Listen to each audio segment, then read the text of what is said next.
over the years, I've accumulated a lot of gear, and I mean a lot of gear. However, when it comes to my portrait sessions, there's actually not a lot of gear that I bring to them. So in today's video, I want to talk about what that gear is, the gear that I actually use, and what I bring with me to every single shoot. So first things first is the camera which I'm using to shoot this video, and that's the Sony a7 IV. I absolutely love this camera. I've made a bunch of videos on it already, so that's why I'm not going to sit here and explain and talk about the things that I like about it. But if you do want to know more about the a7 IV, go check out some of those videos. When it comes to lenses, I do bring 3 lenses with me. However, I really only use one, and the one that I use, the one that's most important, and the one that I think is an absolute beast when it comes to portraits, is the Sigma 35mm 1.4.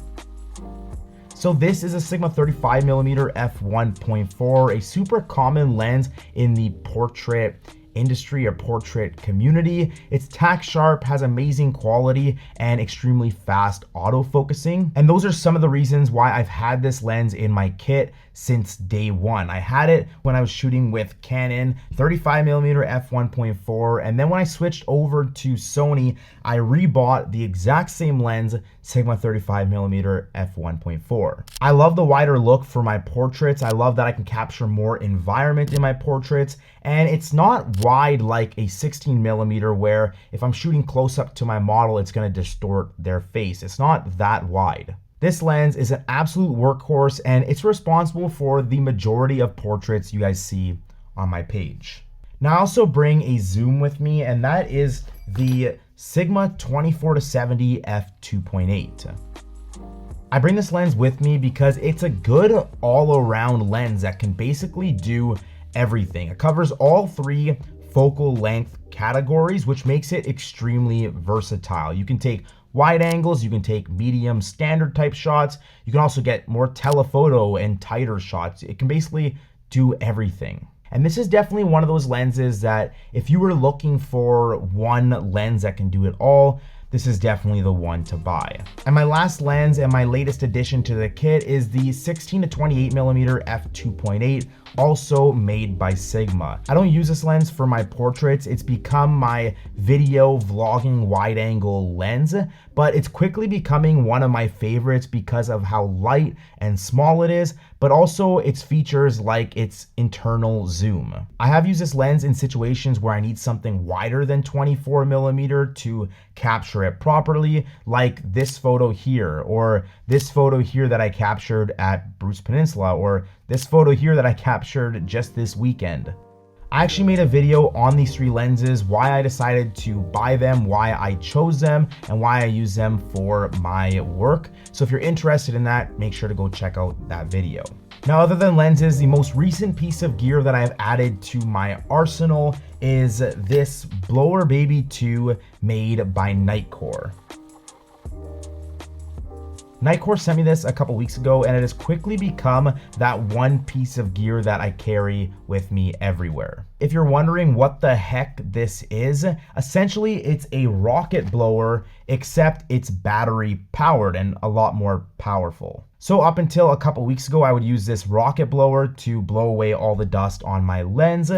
But sometimes if that dust has been on there for a while, it's not gonna come out with this. So it has 3 different power modes on here: silent, optical, and turbo, with turbo obviously being the most powerful.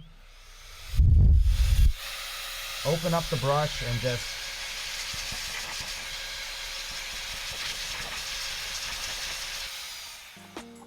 now it's extremely clean. And the best part is I've been using this tool for basically anything. I've been using it to clean the camera ports on my camera. I've been using it to clean my computer keyboard. You can use it for a lot of things. Now, if I'm out shooting portraits on a sunny day, the one thing that I attach to the front of my lens is a mist filter. Many companies make these filters. However, I prefer this Black Pro Mist made by Tiffin.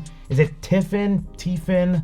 Who knows? I call it Tiffin. But anyway, a mist filter essentially blooms or makes highlights glow. You can actually see that with that light back there. The mist filter that I have on right now, you can see it's actually making that light source glow. This helps get that cinematic look, but also helps soften skin and reduce the overall contrast in your scene, which is a look that I love.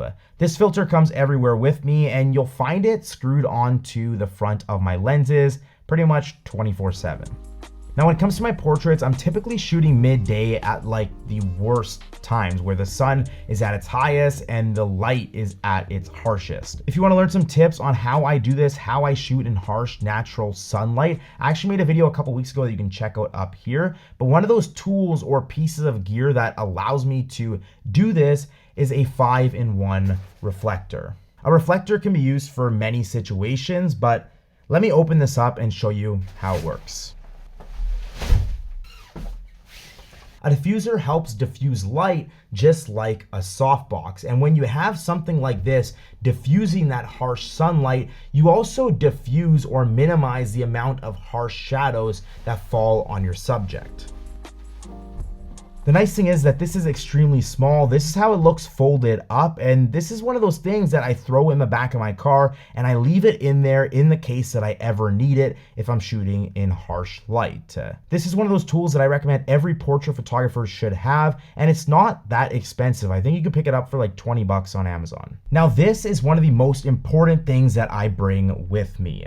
Not this, but what's inside. This holds the most important gear in all of my kit, and that is my SD cards. You never know when one can fail or when you just run out of space and you need another one. So I always bring extras, and I shoot with a variety of different cards. I shoot on expensive Sony Tough CF Express Type A cards, and I also shoot on regular SD cards. But those regular SD cards that I do shoot on are nothing special. They are $30 Amazon Extreme Pro SD cards. So these are the cards that I continue to buy and the ones that I continue to shoot on. These are V30 SanDisk Extreme Pros. Yes, you heard that right, V30, not V60s, not V90s, but these slower V30 cards that are 30 bucks. And I shoot with them because when I'm taking portraits, I don't need fast cards like my Sony Tough card. I don't need a $200 card to shoot portraits. When I do shoot video, I do use my Sony Tough CF Express Type A cards just because those allow me to shoot at the highest quality in every video codec I want. So that's what I use for video. They are expensive cards. I believe they're like 200 bucks a piece, but for photos, yeah, $30 cards. That's all I use. Batteries. I always carry at least 6 batteries on me, even though I only go through 1. Now, everyone says to buy manufacturer batteries because they're going to perform better. I've been using third-party batteries alongside my Sony manufacturer batteries, and honestly, I haven't been able to see a difference when I'm shooting. No difference in performance. So the batteries I use are the regular Sony ones that came with my camera, and I only use them because they came with my camera. I think they're priced at like $120 a piece. The batteries that I actually would recommend are these batteries from Power Extra. These are like 2 of them and a battery charger with a wall plug for $70. So $70 for 2 batteries, a charger, as opposed to 1 battery for 120 bucks. And lastly is my Godox TT685 flash. This is the flash that I use to get those vintage looking portraits that you've probably seen. This is actually the Canon version. Don't ask me how it still works on my Sony, but it does. It's got all the features like TTL and high-speed sync. You can buy it with the battery pack version, or you can buy it with the AA version, which is the one that I have. I can always go to any grocery store or any store and pick up AA batteries so I can use my flash. Overall, a good budget flash that I use at events, but also to take some banger portraits. Oh, I actually forgot one more thing. This is the Kodak EasyShare C180 Digicam. and I bring this guy everywhere with me. This costed me about $10 at a thrift store. And I don't know, I've really been a fan of these old digicams because their CCD sensor gets you an image that we don't see with newer cameras and these newer CMOS sensors. It's also just a nice little camera that I can throw in my pocket and bring everywhere with me and just document day-to-day things. But with that being said, that's it. Like I said, there's not a lot of gear. Sure, there's always things like little cleaning cloths and things like that. And, you know, depending on the type of shoot I have, I may bring my vintage old film camera that I can use as a prop, or this little video light that I can use if I need extra kick of light. But yeah, everything that I talked about is going to be linked down below so you can check them out. If you do purchase any of the things I talked about from those links, I will get a little kickback to help support the channel at no extra cost to you. With that being said, I'll see you in the next one.